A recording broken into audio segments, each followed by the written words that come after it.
And by definition of superintelligence, would be really clear that it's just more intelligent or has the ability to do Intent. things that a single human being can't Yeah. understand or figure out, or even a small group of people. Right. And that's a pretty profound shift. Yes, we've had the Google algorithm and Yahoo and the music algorithms and all this stuff, but the difference with AI and content exposure and content generation on demand is that it was giving you content that was already developed. Now it's doing that in addition to developing content for your preferences. So it's like having the perfect drug, right? Not everybody tolerates opioids. So some people will try opioids or get prescribed opioids for a thing. They hate it. They vomit. It just, their body totally rejects it. Some people get them and they're addicted for life and can't ever get off. When it comes to your brain, it's kind of the same way. And I think we really, really need to be getting ahead of this in ways that, I mean, I'm fed up, not to get super political. I'm so fed up with the United States Congress at this point that they can't even, like, we're in the funding crisis now because they can't keep the government open because they can't agree on. We can't even have the conversation that you and I are having right now at a national level if we can't even keep the lights on, right? And I'm not taking a side on this, but like we as a society need to be conquering these kind of problems, the quote unquote 21st century world. Like we're still having the same arguments that we were at the turn of the century. We live in such a different, like, again, tariffs, great example. I keep hearing that, the United States used to make all our money on tariffs. What year was that? It was like 1905. We didn't have telephones in 1905, right? We barely had electricity. We live in a drastically different world and we're still having these same arguments, and it's all about the physical world. And we're barely scratching the surface on the digital world. And now we have a digital world that can manifest and create things that we don't even understand. And we have no framework to even really discuss it, let alone try to protect people from it or to give people the choice to use it, right? You should be able to use the internet without generative AI if you want to. Oh, interesting. Right? I don't even know how technically that would work. You have an AI button, I guess, or it's like the tracking. Well, no. We have this. Yeah, like an AI internet, or it's only AI. Well, for sure. It would be like the don't track me cookies, right? Like theoretically, and like, yes, not everybody, but if you have a don't track me setting on your browser, sites aren't supposed to track you and most don't, some will, but like you could have the same thing for AI. Like don't show me AI generated content on the news and you'll get like one article.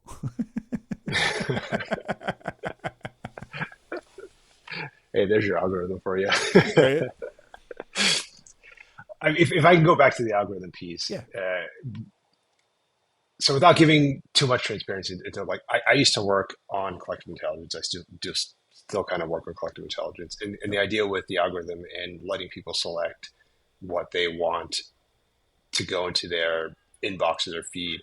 I'm not convinced that it's that easy. Especially in the realm of collective intelligence, when you're trying to make certain types of decisions that are quote unquote best for a system, you need the diversity. So letting people choose what they want to see, I think out of human nature, you'll start to restrict the diversity. You'll constrain that. So you don't get actually the mix of different types of things that you want out there, because those sort of quote unquote random mutations are what contributes to the benefit of the system as a whole. Now that's primarily applied to systems that have like a goal, like if you're trying to do something with it, whereas maybe you could reframe like this content feed in that sense. But I just wanted to make that point in having the direct experience in trying to do some of these things. Granted, I can't claim that we figured it out or we figured anything out at all. It very much is we have no idea what the algorithm's doing. So just wanted to throw that out there as something to think about. I think to your point on the goal of social media, the goal of the companies that he who shall not be named run are to keep you on the platform. Like we've talked about this. Okay. Yeah. And so that's what the algorithm is tuned for, where if that's what you want to do, if you want to stay on Instagram your whole life or TikTok or whatever,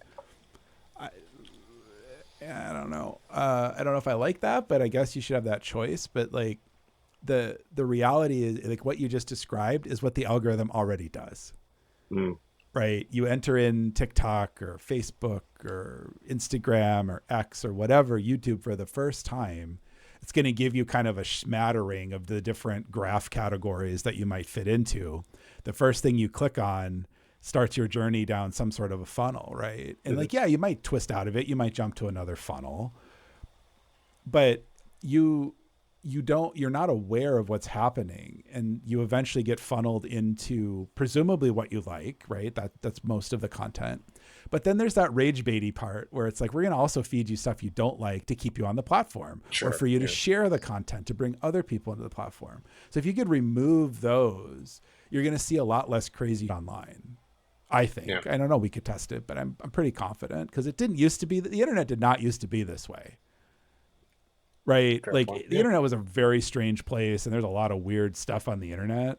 But like before all these stupid social media networks and graphs and all this stuff, like you had to seek out your kind of crazy, and then it was all human generated for the most part. There were some basic algorithms and stuff, but like you weren't getting exposed to nutso stuff. And it wasn't tapping into the psyche of your being to keep you wanting to come back, to keep you paranoid about all of the things that are happening in the world that you wouldn't normally hear about because they're probably not relevant, or they're so horrific that, they wouldn't be mentioned. So I don't disagree with what you're saying, but I think like this is that conversation that needs to be happening of what is the intention of Facebook? It's to keep you on the platform and get as much information about you so they can sell ads. What is the intent of YouTube? Same thing. What is the intent of Instagram? Same thing. Maybe that's not the right way to be running society. And I would say, moreover, maybe that's not the way to be disseminating information about what's going on. I think I agree with the latter point for sure. Because I think a lot of this stuff has developed, and it used to be, Facebook in the early days, you still went to the news. You went to the newspaper. You went to the news website, which was probably a national publication, and you got your news. Now you get your news on Facebook, or you get your news on TikTok, or whatever platform. They're all bad. I'm just giving names for reference. They're all the same. They're all very bad. And there's a lot of good stuff that you can find too, like this podcast on YouTube. Hey. But the reality is, like, the information source was not social media. It wasn't delivered by the algorithm. That's quickly changed, and now the legacy media, as some will call it, is dying because it used to be people would share the article on the platform of choice, or comment about something in the news. But now you have whole swaths of things that are developing on these platforms that are not in the normal zeitgeist. Right. Mm-hmm. And you get on both sides, you get if you're on the left side, you think the MAGA people are crazy. If you're on the right side, you think everyone's Antifa. And the reality is both of those groups of people are pretty much online creatures, and they've been developed the real world is not a part of this. Like on the MAGA side, you might be able to argue that the Trump campaign has has leaned into it, and a lot of the established media has. You could probably make the argument about Antifa that it's probably an ideology, but it's now labeled an organization. I don't really think there's a secret meeting of Antifa where they all get together and come up with an agenda, just like I don't think there's a secret meeting of MAGA people who come together. Right. But it's these like abstract concepts that all I think pretty much developed online, and they've broken out into the real world, where it used to be the real world was brought online. And so this is also probably a great analogy for what we were talking about earlier, in that AI will generate all this content, which will then start to seep into reality. And it won't be real. It'll be the ultimate fantasy manifest. And so again, I don't want to scare people. I don't think, I mean, it could be scary, I guess, but I do think that we need to be having these conversations. The average person has no idea what we're probably talking about, and we need to do a better job of trying to break this stuff down. But the reality is there's a level of technical complexity and understanding that you need to even discuss this, Just like living in the modern world, if we were to pluck somebody out of like 1700 and drop them into New York City, they'd be killed probably instantly by a car or a bus, or like fall down a manhole, or, there's all sorts of stuff that you just take for granted that, someone 100 years ago or even 50 years ago probably wouldn't be able to cope with. Right. Yeah. I mean, that's part of what I'm thinking about as you're talking.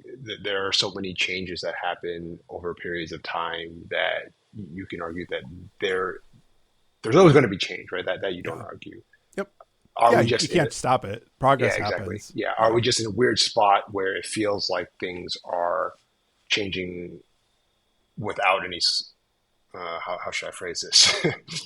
Is there a natural process by which these sort of play out, right? We're looking at things now, seeing how potentially they can affect things, but maybe they don't actually do the things that we think that they're going to do, and they just kind of fizzle out. Well, Or they will, and they'll do things we don't foresee. And right, to your point, we're in a relatively unique time because we're in an era of change. We're always changing, but we're in an era now where the shift is happening faster than most people can kind of keep up with or understand.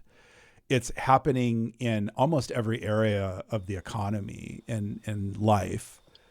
It's not even the economy. It's like how I interact with my video game is changing with AI. How I'm watching TV is changing. As we talked about, Hollywood movies are changing. How I work changes. How you work changes. And maybe it hasn't hit it yet. Maybe, but and we're in a new paradigm of technology. So like when electricity was first invented, this same kind of stuff was, people would see a switch flick and the light would turn on. They're like, well, how did the candle get lit? They didn't even have a framework to understand what a light right, bulb was. Someone had to explain it to them. And then they had to convince them to use it. They're like, it's expensive. I'm not going to pay a monthly fee for light at night. That's crazy. That's what I hear people talking about AI. That's what I'm hearing. I'm not going to use electricity. That's crazy, right? Yeah. You're going to use AI. It's going to be everywhere and everything. Is that going to replace everybody on the earth? No. Are they going to create AI Jesus? No, they're not. Are they going to create artificial general intelligence, which is this term that keeps getting thrown around? Maybe deep in the future. But what is happening and what will happen is we're creating a technology that is good enough at enough stuff that it's like a generalist, and it's far better than anything we've had before. And it's far more accessible than anything we had before. To get information about, biology used to require having to go find a university that had somebody who was in a subset of a field of biology to talk to really get what's on the pinnacle of information. Search engines came out, the internet came out. Now you can read a paper from somebody, or you could still go to the university, or you could probably call someone up or email them. Now you're to the point where AI can actually give you a pretty good understanding. Like, is it going to replace a researcher? No. Is it going to replace a person who has a lot of knowledge in biology? No. Is it going to probably make some stuff up and give you some wrong information? Yeah. But I could mash some stuff into an LLM, a chat program, and it's going to give me pretty damn good information, 80% right, call it, which is far better than a Google search would do. And far faster. I don't have to even read the paper. I can say, hey, give me some information about this paper. Tell me who else might be doing this kind of research, right? So it's unlocked a level of information access and use that we still can't get our heads around. That's really cool. But at the same time, it's ubiquitous. So I think we're hitting all of these boxes with AI that people are being overwhelmed. And again, that's the conversation I want to be having, is like, we don't have to be rolling this stuff out every minute, every day, changing stuff constantly. Like, I'm not saying we should slow it down, but I'm saying we should be giving people a choice. Like the company that I don't like, that we have talking about around in circles, because I don't want to give them any more PR, released a new model and everybody got mad that the old model went away because their AI friend left. Like, we're already here, folks. Like, we should be talking about. A lot of people hear that and laugh. There's a large amount of people who are already, I would say, addicted. Like if my software program goes away that, I don't know, does podcast editing, I'm sad. right? I'll figure out a different way. I'll get another program. I'll move on. These people had a clear emotional attachment to the program. That's not good. Mm. And is it everyone? No, of course not. Is it a alarming amount of people? Yes. But we should be having these conversations. We shouldn't be making fun of them. We shouldn't be minimizing it. But we also have to acknowledge that we're now in a new paradigm where the software we're interacting with has a deep emotional, a potential deep emotional connection or level of integration into capability our for being someone to develop. Yeah. That we haven't dealt with before. Right. I don't know. Any final thoughts? You can leave it there. Doom and gloom. Unplug the computer.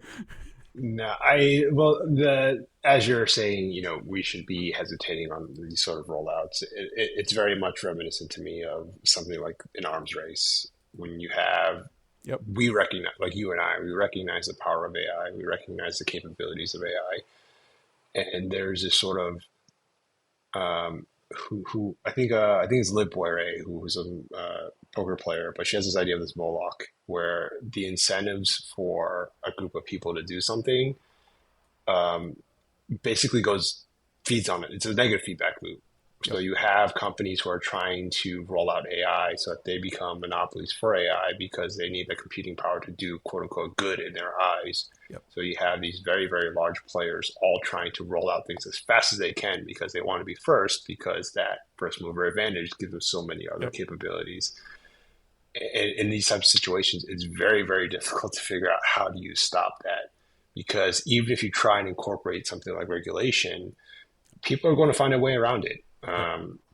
China, for instance, has different views and perspectives about regulating AI. So you're going to find people who do these weird loopholes. So I think regulation is part of the answer. I don't know that it's going to be the only thing we can use. I wonder what else we can use as a human race to really figure out what we should be doing about these types of things. I'm not advocating for more regulation. I'm advocating for the conversation. Conversation, sure. And to your point, we can't stop it. And I'm not advocating that. And I think I hear a lot of conversation about the binary choice of like, we either have to have it or we can't have it. It's already here, folks. Like, it's not going away. Like, you can blow up all the data centers. Like, it's not real. So again, you made a good point earlier about, what is the algorithm designed to do? What is your purpose for it? And I think that's what we really need to be looking at for AI is how do we want to intentionally use this? Yeah. Not, we have this program, we're going to mandate everyone use AI and now we're all going to be magically more productive. Yeah. It's the same thing of like, let's just assume, thought experiment. A lot of people are incapable of this, but we're going to try it. Yeah, I don't really. Let's just assume these are awesome. I love these. Yeah.